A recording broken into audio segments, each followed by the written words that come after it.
Hi, everyone. I just want to throw out some questions before we get started. How many of you like to try on a suit before you buy it? Oh, good, a decent amount. How many of you feel comfortable buying a pair of jeans online, sight unseen? Okay.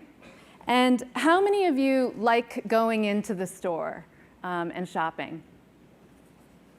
Some? Okay. Okay, so what we're going to talk about today is of how the brick and mortar landscape is going to evolve in the next 5 years. Conventional wisdom right now, at least in the venture capital world, may tell you that e-commerce is on its way to replacing brick and mortar, that we will soon be buying everything online. Big-time investor Mark Andreessen is one of these people. He's convinced that the retail industry as we know it will become obsolete, and e-commerce is the future. But I'm not so convinced, and neither is Reid Hoffman, the founder of LinkedIn. As you may know, 5% of the purchases that happen today are made online, and the balance, 95%, are still actually made in the physical world. In a recent blog post, Hoffman made the argument that technology will transform, not replace, the brick and mortar store. Technology will facilitate more in-store traffic, bigger baskets, and a better overall in-store experience. But brick and mortar isn't going away anytime soon.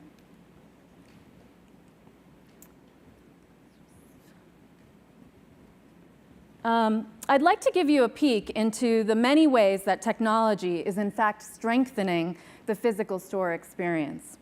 Let's take Perch, for example. The Perch technology turns any retail display into an interactive experience for shoppers. It brings the display to life by encouraging shoppers to pick up products, rewarding them with product reviews, how-to videos, and store maps. So when you walk into a Kate Spade store, you will pick up a bag or a shoe, and when you do, an optical sensor will trigger a game. Or when you walk into a bauble bar store, you will get special content after you pick up a piece of jewelry on display. Let's watch here.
Not only does Perch deliver an engaging experience for shoppers, it also provides meaningful metrics for retailers. Tracking when shoppers interact with the display helps to determine what the merchandising strategies are and how successful they've become. Since Perch is in the cloud, it provides direct connection to your network of stores, enabling updates from any location so that you can get analytics in real time. The second technology I'd like to show you is Shop Beacon. Shop Beacon is hardware that works with the Shopkick mobile app or the retailer's own mobile application. Shop Beacon is currently live at Macy's Herald Square here in New York, Macy's Union Square in San Francisco, and a few American Eagle stores. Shop Beacon ties the online experience with the brick-and-mortar experience. So let's say you're browsing the Shopkick app while commuting to work, and you hit like on a dress in the application. Then, on your way home from work, you walk into a Macy's. The app reminds you that you liked a dress so that you can buy it in the store. It will even remind you when you pass the dress department. Let's watch here. When Phoebe enters a participating store, her phone instantly recognizes the in-store Shop Beacon signal. And because she's opted in, it reminds her to open the Shopkick app and get walk-in reward kicks. It also shows her how many items she's liked at that store. While Phoebe shops, the Shopkick app can tell her about special offers and deals. And the app can even remind her of the items she's liked in departments she visits. Phoebe can also browse editors' books related to the fragrance department she's in for great ideas for her girlfriends.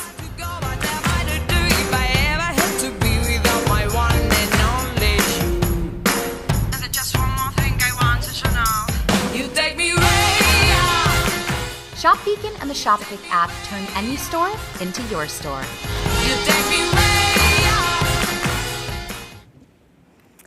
The cool thing about Shop Beacon is that it connects a mobile app to hardware in the store instead of being two disparate experiences. When she enters the store, the shopper will get pinged with discounts, recommendations, and rewards, all relevant to her own activity on the app. Even without the Shop Beacon hardware, Shopkick, the application, can still improve the brick-and-mortar experience. As a standalone application, Shopkick rewards users with points for walking through the door of a store, scanning products, and making purchases. Shoppers can redeem the kicks or points for gift cards at their favorite stores, including Target, Best Buy, Crate & Barrel, and several more. By rewarding customers for walking through the door, Shopkick helps retailers increase and drive traffic. Let's watch here. All right, guys, I'll see you at 2:30.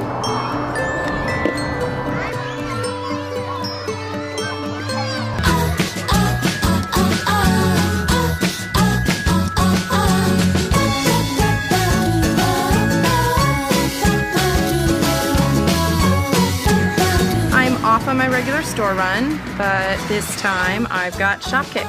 My friends and I use it to get rewards for the shopping we already do.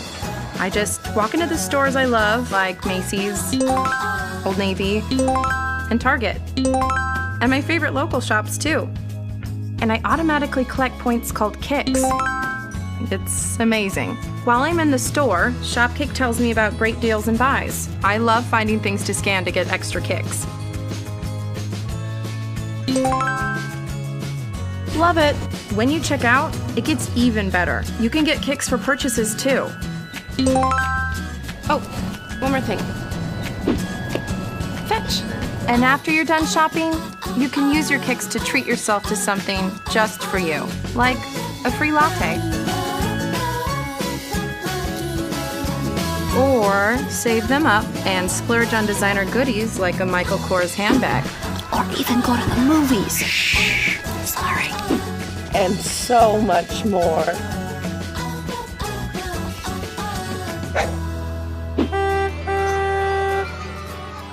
Hi, guys. Hi, Mom. How was school? Good. What did you do today, Mom? Oh, just a little bit of shopping.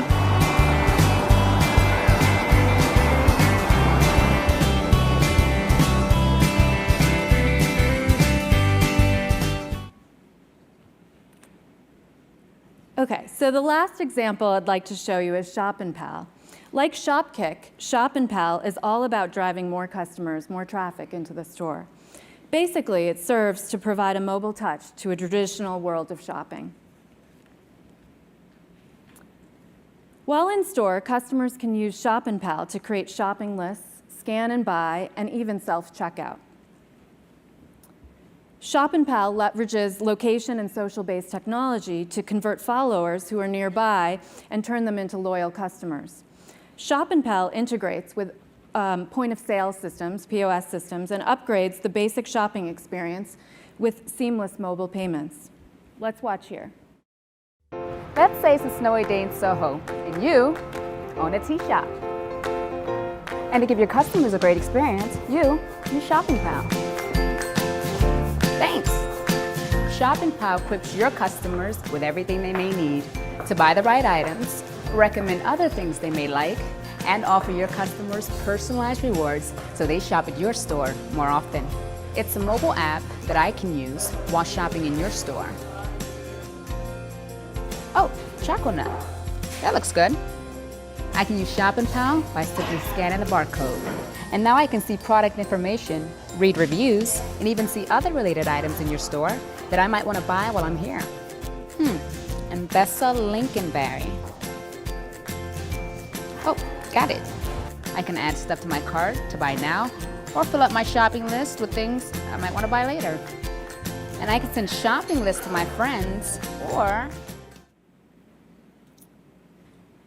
Okay, well, here's the thing. Technology is changing the way we shop, online and offline. And traditional brick and mortar retailers do need to keep up.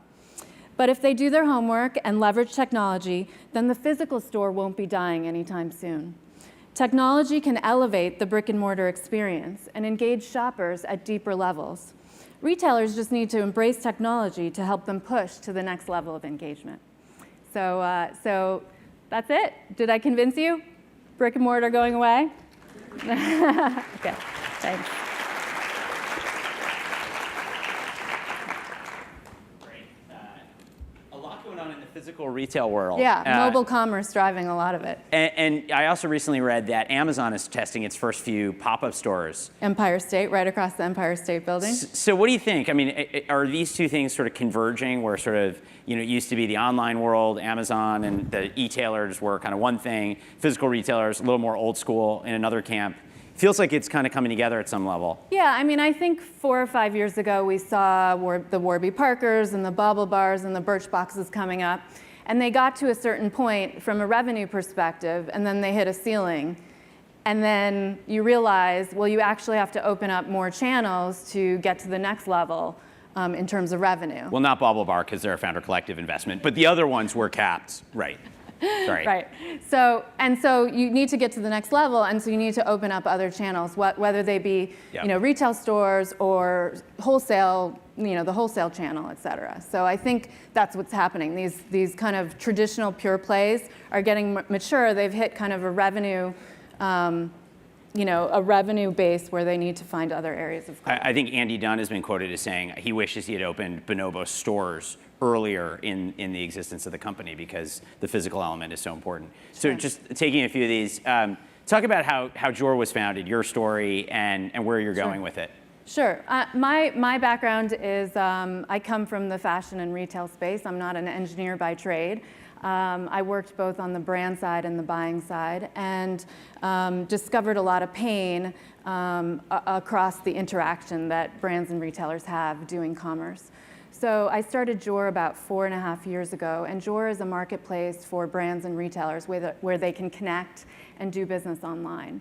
Currently, we work with close to 1,000 brands worldwide, and they range from brands like Marc Jacobs to Donna Karan to medium-sized brands like Vince and Kate Spade, and 80,000 retailers worldwide. And those retailers range from large department stores to e-commerce, pure play e-commerce guys, as well as specialty stores that you would find on Main Street. This year we'll do about $2.5 billion of GMV through the platform. So we're growing quite nicely. And I really founded Joor to solve kind of the industry pain point. So we have mobile applications and a website and APIs where we facilitate the interaction between brands and retailers. So there's a great question here, which I think is very related to your business, which is the physical retail is very much about discovery and the serendipity of just wandering the aisles and finding a product. How does that get sustained online? You know, and how do those two things live together? The sort of discovery of products, is that sort of where Joor steps in, which is introducing these buyers to new products they might not otherwise have access to? Yeah, I mean, there's just not enough time in the day. In the old days when I was a buyer, they would parachute us down to Milan and Paris, and we'd get to walk the streets and discover all of these amazing products, but it's just not feasible, specifically because there's so much innovation going on outside of the traditional areas in product manufacturing. So I think mobile commerce specifically, and you know, the online experience facilitates discovery. I think reviews play a huge part in that, specifically in the consumer-facing world.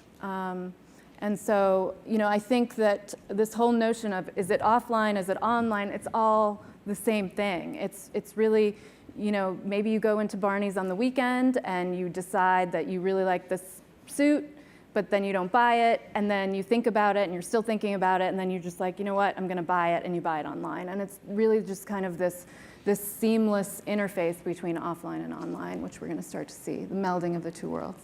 And hit on mobile, you started to talk about it. I mean, someone made the point that there's 1.75 billion of these things out in the world. Right. How has that changed even the last couple of years with this sort of, you know, proliferation of smartphones in terms of the shopping experience? How's that affecting Yeah, I mean, I can retail? only speak to that in terms of my own business, but you know, we'll do about $2.6 billion of GMV, and 80% of that is coming from our mobile application. Wow.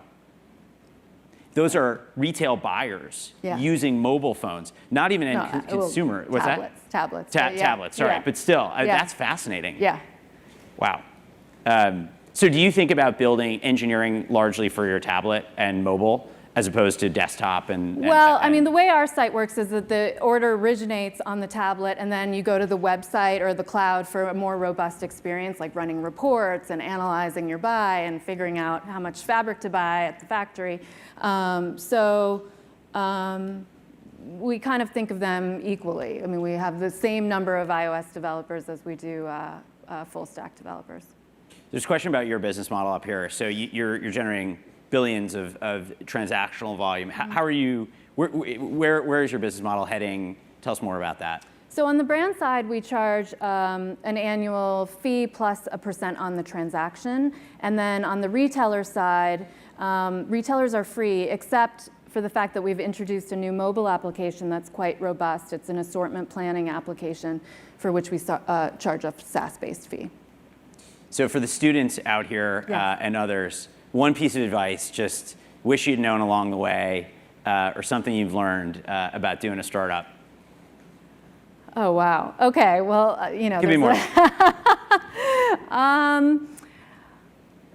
Well, in terms of startup, I think the startups, in my opinion, that are very successful are those that are solving a particular pain point.